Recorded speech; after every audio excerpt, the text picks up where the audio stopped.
Não tenha percebido, tenha passado desapercebido alguma coisa, mas eu quero te dizer que é o Espírito Santo de Deus que está te guardando. Preste atenção na melodia desse louvor.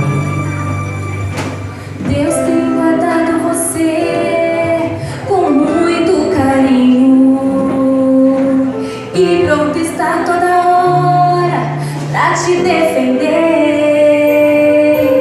Tem sido fiel companheiro pra você no caminho, e em sua palma da mão Ele leva você.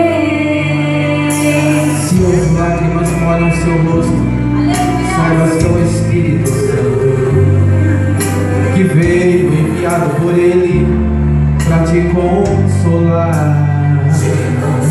E com muita sabedoria Ele enxuga o seu pranto e te mostra mais uma vez como Ele sabe te amar.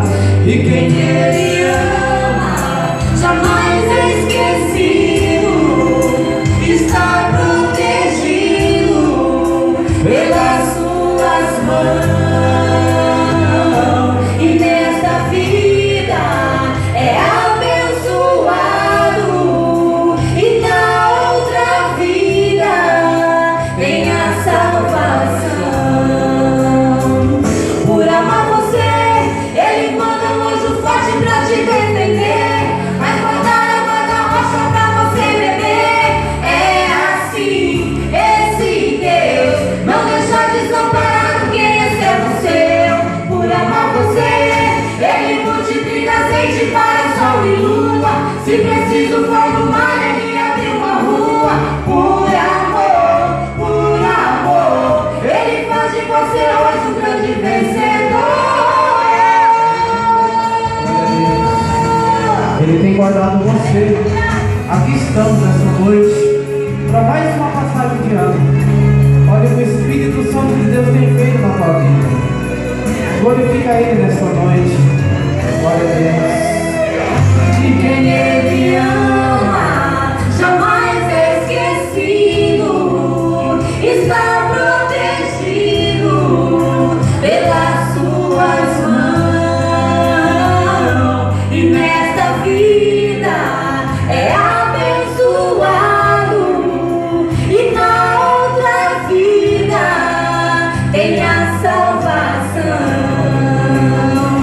Por amar você, Ele manda um anjo forte pra te defender, vai brotar a guarda-rocha pra você beber. É assim, esse Deus não deixa desamparado quem é servo seu. Por amar você, Ele multiplica azeite para sol e lua. Se preciso for no mar, Ele abre uma rua. Por amor, Ele faz de você hoje um grande vencedor.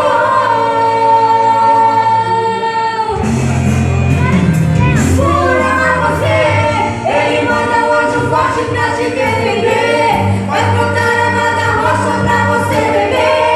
É assim, esse Deus não deixa desamparado quem é servo seu. Por amar você, Ele multiplica azeite para sol e lua. Se preciso for no mar, Ele